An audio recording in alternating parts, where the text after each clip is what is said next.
India's largest digital media network గా ఎన్నో గొప్ప కార్యక్రమాలు నిర్వహిస్తూ వచ్చి ఇవాళ నిజంగా ఈ కార్యక్రమం నిర్వహించడం చాలా మందికి ఉపయోగపడుతుందని చెప్పి ఆశిస్తున్నాం.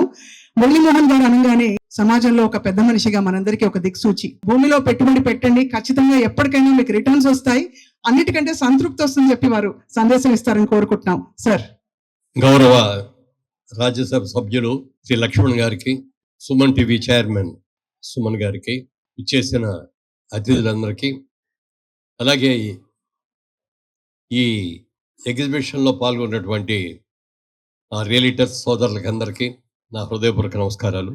ఈ రోజున భారతదేశంలో ఉన్న సోషల్ మీడియా వీటిలో చూసుకుంటే ఎలక్ట్రానిక్ మీడియాలో నెంబర్ 1 స్థానంలో వారు ఉన్నారు అంటే దాని వెనక ఎంత కృషి, వాళ్ళ దీక్ష, పట్టుదల అనేది ఉన్నాయి అని చూస్తే చాలా గొప్ప విషయం.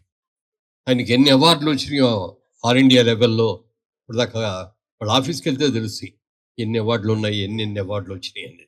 ఇవాళ అటు మా సినిమా వాళ్ళకి కానీ, లేకపోతే రాజకీయ నాయకులకు కానీ, లేకపోతే రియల్ ఎస్టేట్ వాళ్ళకి కానీ, వాళ్ళ రోజున మాకందరికి కూడా మా బతుకులు మీ చేతుల్లో ఉన్నాయి. సోషల్ మీడియాలో ఇవాళ చాలామంది ఎన్ని రకాలుగా ఇబ్బందులు పెట్టాలో అన్ని కూడా ఇబ్బందులు వస్తాయి. మీలాంటి కొన్ని మంచి కంపెనీలు మాత్రమే న్యూస్ చేసినా, ఏదైనా ఐటమ్ చేసినా కూడా అద్భుతంగా ఉండేది. కానీ తాడు బొంగరం లేని వాళ్ళందరూ కూడా ఇలాంటివన్నీ పెట్టి ఉన్నాయి లేని అన్ని కూడా పుట్టించి చాలా ఇబ్బందులు పెట్టేస్తున్నారు. దయచేసి మీరు మాత్రం అలాంటి స్థానానికి వెళ్లకుండా నీతిగా, నిజాయితీగా డెవలప్మెంట్, కరెక్ట్ డెవలప్మెంట్ గురించి మీరు చూస్ చేసుకోవడం కూడా బాగుంది. ఇప్పుడు దీన్ని ఇక్కడ హైదరాబాద్ వాళ్ళ రోజు రోజుకి ఎంత దినదిన ప్రవర్ధమానంగా ఎదుగుతుందో మనం అందరం చూస్తున్నాం. దాదాపుగా 500 సంవత్సరాలు అయింది హైదరాబాద్. మరి ఈ 50 సంవత్సరాలు ఎంత పెరిగిందో నేను నా కళ్ళారా చూస్తున్నాను.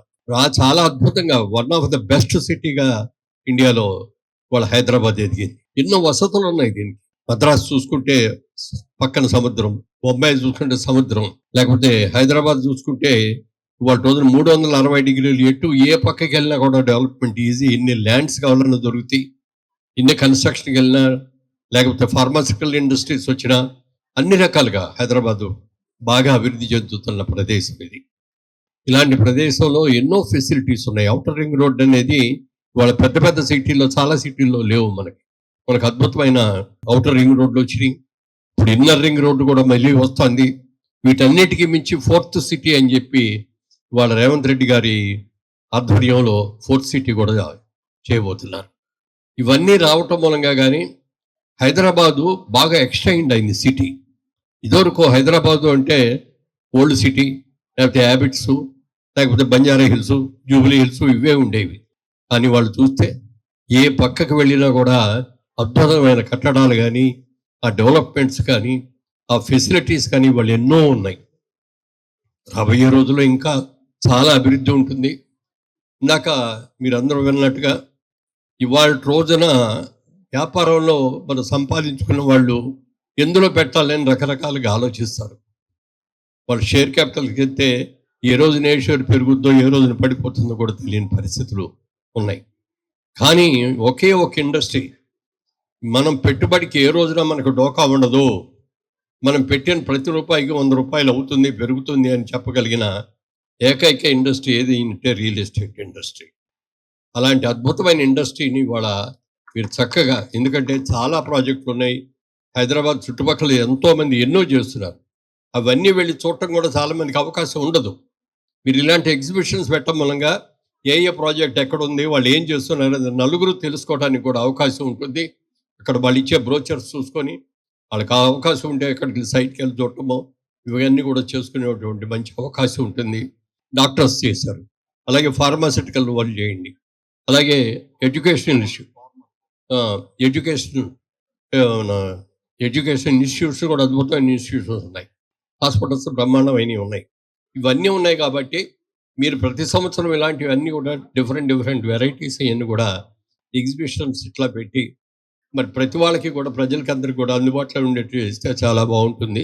వాళ్ళ లక్ష్మణ గారు నేను హైదరాబాద్ వచ్చినప్పటి నుంచి కూడా వాటిని చూస్తున్నాను. చాలా సింపుల్ సిటీ. ఎంత సింపుల్ అంటే ఎవరైనా సరే, ఎంత పేదవాడైనా సరే, ఎంత చిన్నవాడైనా ఆయన దగ్గరికి వెళ్ళి అయ్యా నాకు ఈ 10 కానీ కావాలి అని అడిగితే లేదు కాదు కూడదు అనే మాట లేకుండా ఆ రోజున ఎలా ఉన్నారో ఈ రోజున అలాగే ఉన్నారు. అది ఆయనలో ఉన్న గొప్పతనం. మరి ఈ రోజున గౌరవ రాజ్యసభ సభ్యులుగా ఉండి ఈ రోజున ఎంత ఎంత మంచి కార్యక్రమాలు చేస్తారో కూడా తెలియదు. ఆర్ఎస్ఎస్లో ఉండి ఒక క్రమశిక్షణ కలిగిన ఒక సైనికుల్లాగా ఉండి ఇవాళ మోడీ గారు చేస్తున్నటువంటి ఈ ప్రభుత్వం ఈ అద్భుతమైన దీంట్లో వారి పాలు కూడా చాలా ఎక్కువ ఉంది. వారు ఇంకా రాబోయే రోజుల్లో మరిన్ని చేయాలని కూడా మనస్ఫూర్తిగా కోరుకుంటున్నాను. ఇలాంటి అవకాశం వారితో పక్కన కూర్చొని మాట్లాడే అవకాశం కలగడం ఇది ఇచ్చిన మా సుమన్ టీవీ సుమన్ గారికి కృతజ్ఞతలు తెలియజేస్తూ సెలవు తీసుకుంటాను. జై హింద్.